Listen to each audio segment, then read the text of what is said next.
Chapter 58. Instead of receiving any such letter of excuse from his friend, as Elizabeth half expected Mr. Bingley to do, he was able to bring Darcy with him to Longbourn before many days had passed after Lady Catherine's visit. The gentlemen arrived early, and, before Mrs. Bennet had time to tell him of their having seen his aunt, of which her daughter sat in momentary dread, Bingley, who wanted to be alone with Jane, proposed their all walking out. It was agreed to. Mrs. Bennet was not in the habit of walking. Mary could never spare time, but the remaining 5 set off together. Bingley and Jane, however, soon allowed the others to outstrip them. They lagged behind, while Elizabeth, Kitty, and Darcy were to entertain each other. Very little was said by either. Kitty was too much afraid of him to talk. Elizabeth was secretly forming a desperate resolution, and perhaps he might be doing the same. They walked towards the Lucases, because Kitty wished to call upon Maria, and as Elizabeth saw no occasion for making it a general concern, when Kitty left them, she went boldly on with him alone. Now was the moment for her resolution to be executed, and while her courage was high, she immediately said, "Mr. Darcy, I am a very selfish creature, and for the sake of giving relief to my own feelings, care not how much I may be wounding yours. I can no longer help thanking you for your unexampled kindness to my poor sister. Ever since I have known it, I have been most anxious to acknowledge to you how gratefully I feel it. Were it known to the rest of my family, I should not have merely my own gratitude to express." "I am sorry, exceedingly sorry," replied Darcy, in a tone of surprise and emotion, "that you have ever been informed of what may, in a mistaken light, have given you uneasiness. I did not think Mrs. Gardiner was so little to be trusted. Oh, you must not blame my aunt. Lydia's thoughtlessness first betrayed to me that you had been concerned in the matter, and, of course, I could not rest till I knew the particulars. Let me thank you again and again, in the name of all my family, for that generous compassion which induced you to take so much trouble, and bear so many mortifications for the sake of discovering them." "If you will thank me," he replied, "let it be for yourself alone.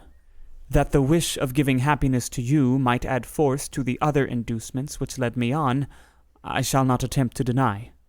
But your family owe me nothing. Much as I respect them, I believe I only thought of you." Elizabeth was too much embarrassed to say a word. After a short pause, her companion added, "You are too generous to trifle with me.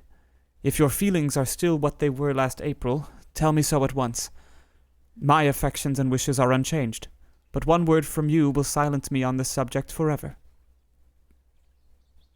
Elizabeth, feeling all the more than common awkwardness and anxiety of his situation, now forced herself to speak, and immediately, though not very fluently, gave him to understand that her sentiments had undergone so material a change since the period to which he alluded, as to make her receive with gratitude and pleasure his present assurances. The happiness which this reply produced was such as he had probably never felt before, and he expressed himself on the occasion as sensibly and as warmly as a man violently in love can be supposed to do. Had Elizabeth been able to encounter his eyes, she might have seen how well the expression of heartfelt delight diffused over his face became him. But though she could not look, she could listen, and he told her of feelings which, in proving of what importance she was to him, made his affection every moment more valuable. They walked on, without knowing in what direction.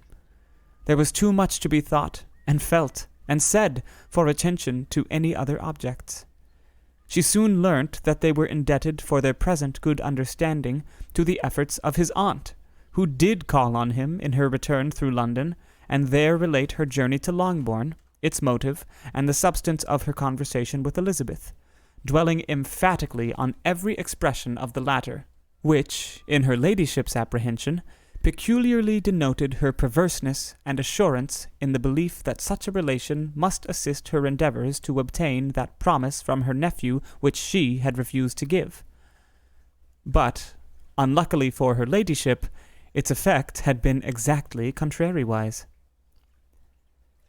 "It taught me to hope," said he, "as I had scarcely ever allowed myself to hope before.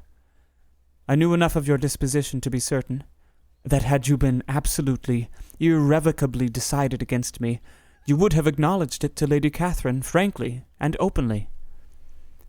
Elizabeth coloured and laughed as she replied, "Yes, you know enough of my frankness to believe me capable of that. After abusing you so abominably to your face, I could have no scruple in abusing you to all your relations." "What did you say of me that I did not deserve? For though your accusations were ill-founded, formed on mistaken premises, my behaviour to you at the time had merited the severest reproof. It was unpardonable.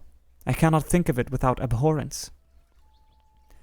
"We will not quarrel for the greater share of blame annexed to that evening," said Elizabeth. "The conduct of neither, if strictly examined, will be irreproachable, but since then we have both, I hope, improved in civility."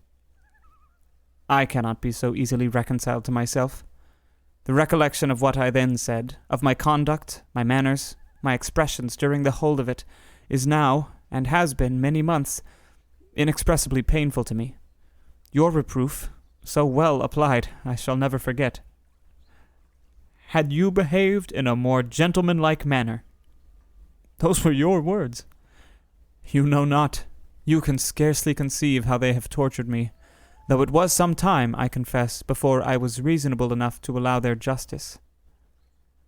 "I was certainly very far from expecting them to make so strong an impression. I had not the smallest idea of their being ever felt in such a way." "I can easily believe it. You thought me then devoid of every proper feeling. I am sure you did. The turn of your countenance I shall never forget, as you said that I could not have addressed you in any possible way that would induce you to accept me." "Oh, do not repeat what I then said. These recollections will not do at all. I assure you that I have long been most heartily ashamed of it." Darcy mentioned his letter. "Did it," said he, "did it soon make you think better of me? Did you, on reading it, give any credit to its contents?" She explained what its effects on her had been, and how gradually all her former prejudices had been removed. "I knew," said he, "that what I wrote must give you pain, but it was necessary. I hope you have destroyed the letter. There was one part, especially the opening of it, which I should dread your having the power of reading again. I can remember some expressions which might justly make you hate me." "The letter shall certainly be burnt, if you believe it essential to the preservation of my regard.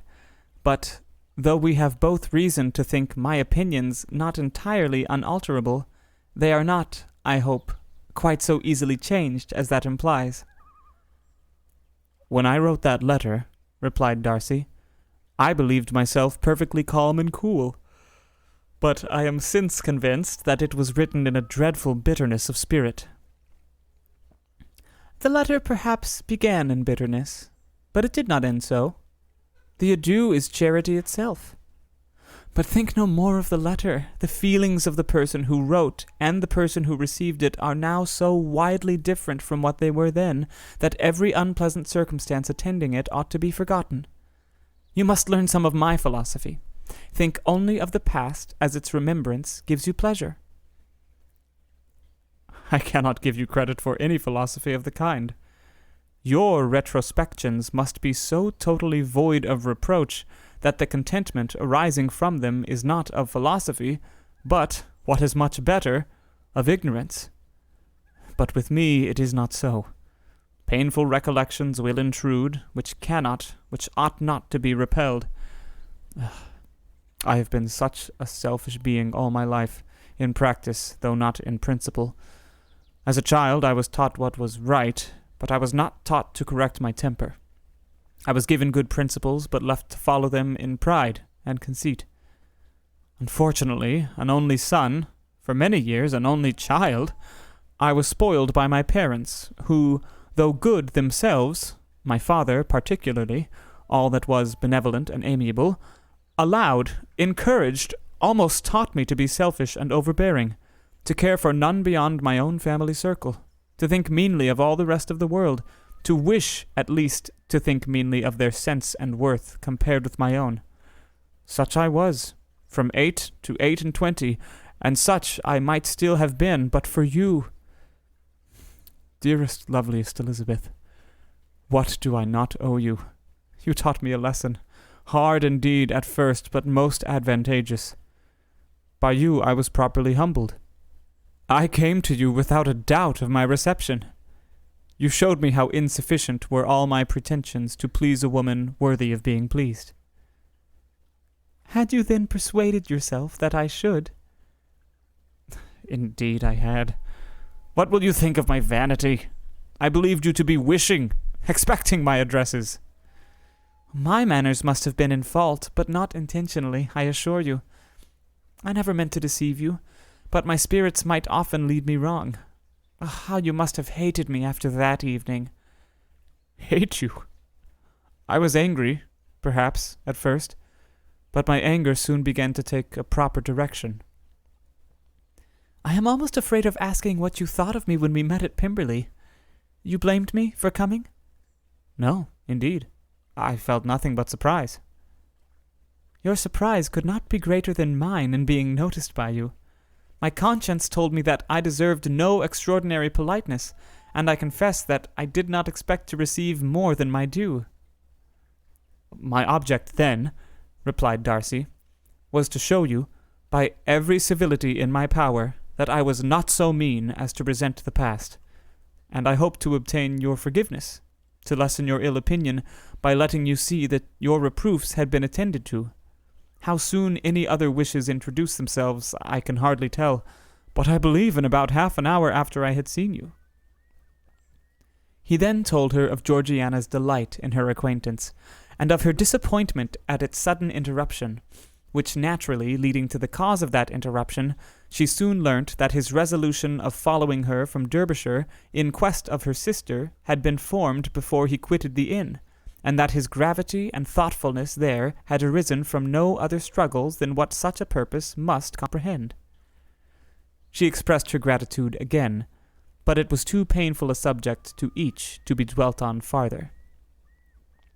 After walking several miles in a leisurely manner, and too busy to know anything about it, they found at last, on examining their watches, that it was time to be at home. What could have become of Mr. Bingley and Jane? Was a wonder which introduced the discussion of their affairs. Darcy was delighted with their engagement. His friend had given him the earliest information of it. I must ask whether you were surprised, said Elizabeth. Not at all. When I went away, I felt that it would soon happen. That is to say, you had given your permission. I guessed as much. And though he exclaimed at the term, she found that it had been pretty much the case. On the evening before my going to London, said he, I made a confession to him, which I believe I ought to have made long ago. I told him of all that had occurred to make my former interference in his affairs absurd and impertinent. His surprise was great. He had never had the slightest suspicion. I told him, moreover, that I believed myself mistaken in supposing, as I had done, that your sister was indifferent to him, and as I could easily perceive that his attachment to her was unabated, I felt no doubt of their happiness together. Elizabeth could not help smiling at his easy manner of directing his friend. Did you speak from your own observation, said she, when you told him that my sister loved him, or merely from my information last spring? From the former. I had narrowly observed her during the 2 visits which I had lately made her here, and I was convinced of her affection. And your assurance of it, I suppose, carried immediate conviction to him. It did. Bingley is most unaffectedly modest. His diffidence had prevented his depending on his own judgment in so anxious a case, but his reliance on mine made everything easy. I was obliged to confess one thing, which for a time, and not unjustly, offended him. I could not allow myself to conceal that your sister had been in town 3 months last winter, that I had known it, and purposely kept it from him.